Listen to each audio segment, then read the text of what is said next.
Hi, I'm Debbie. Welcome to my organic garden. Have you ever had fresh caprese salad with a basil leaf that you just picked from your basil plant? You wouldn't believe the difference. And what about homemade spaghetti sauce? You need oregano. And what about stuffing? I like parsley in my stuffing, and I like sage too. Although sage doesn't really like Florida weather, I grow it anyway. And cilantro. Have you ever brushed up against cilantro in the garden?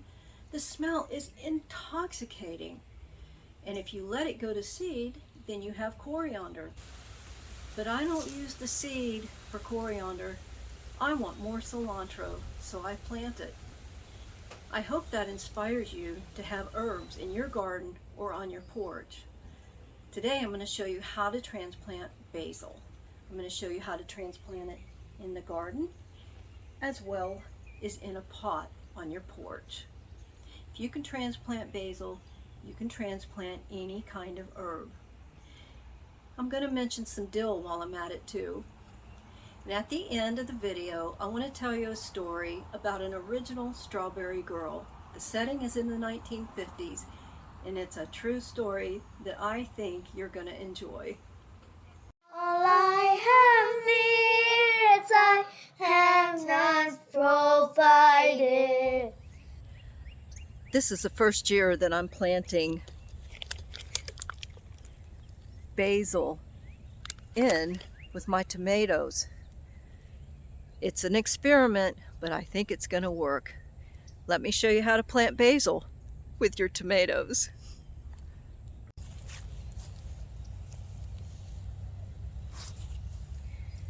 There's two reasons why I'm planting basil around my tomato plants.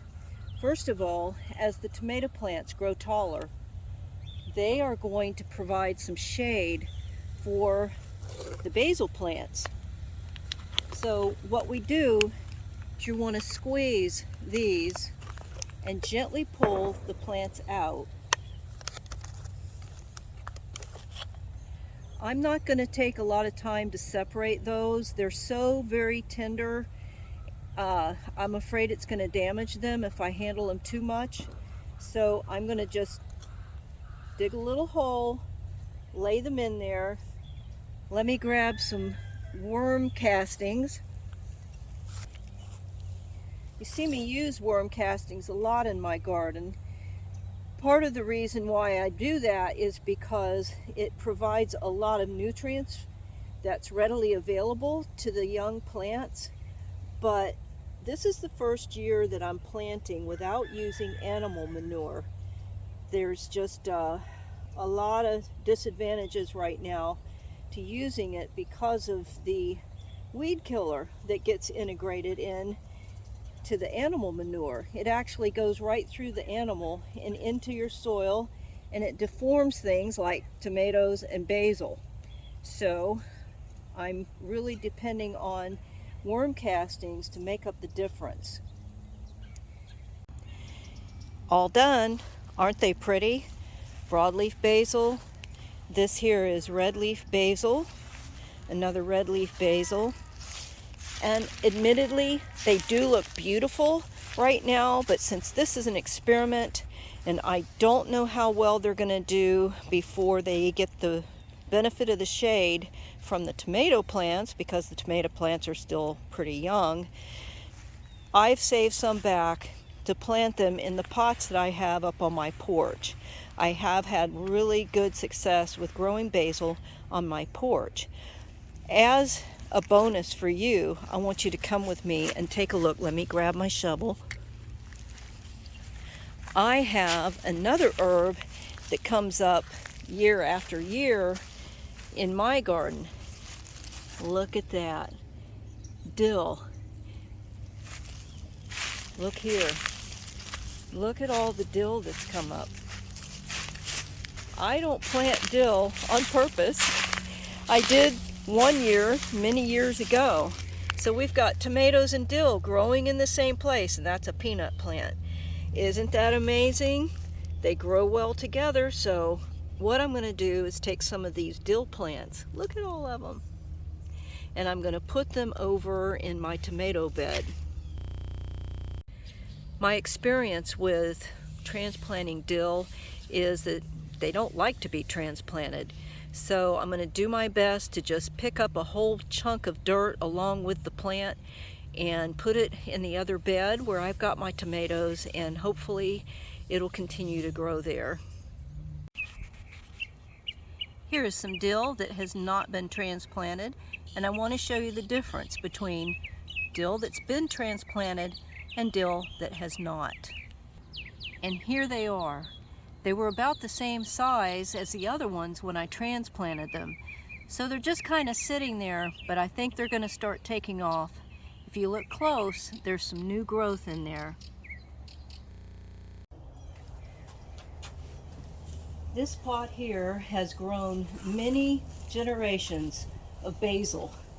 So every year I add some compost from the garden, and we're going to go ahead and add some earthworm poop castings, however way you want to say it. I know this soil gets used up a lot with the basil, so I'm going to add quite a bit in there.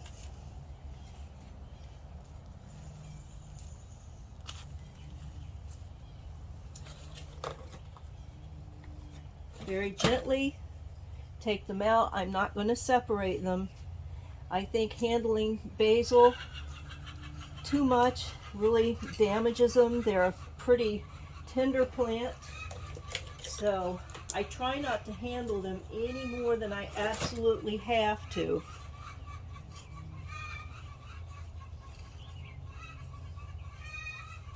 Now, if you notice, there's two types of basil here. There's red and there's broadleaf. I'm just going to put broadleaf here, and I'm going to put the basil, the red leaf, in a different container.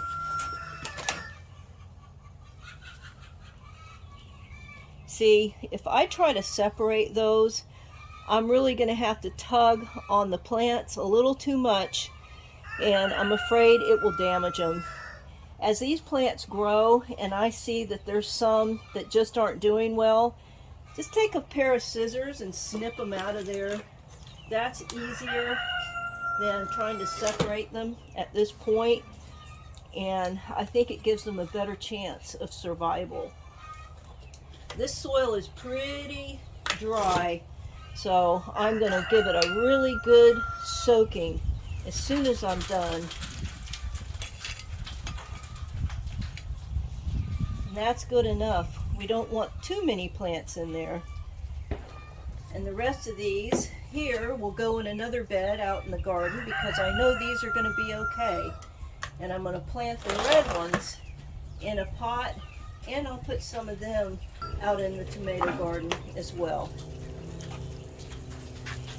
These are located in a spot where they're going to get morning sun only, and that has worked well for me through the years.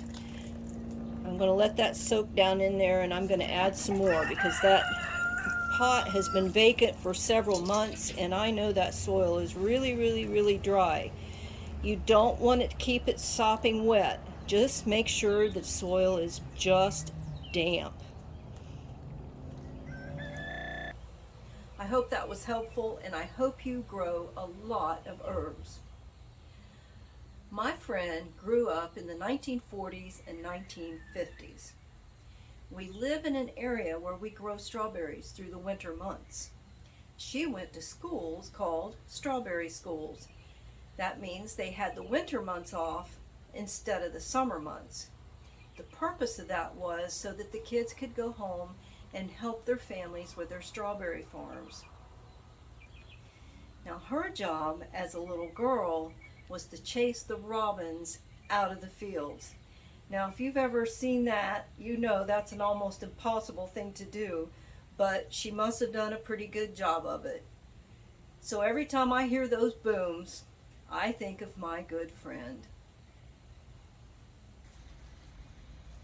You may have heard me refer to my garden journal. I refer to mine all the time. Mine is about 10 years old now, and it really is a help. I've made one for you to print out, or if you want to do an electronic version like I have, Both versions are found in my Etsy shop. Thanks for watching. I hope it was helpful. Great is thy faithfulness, Lord, unto me.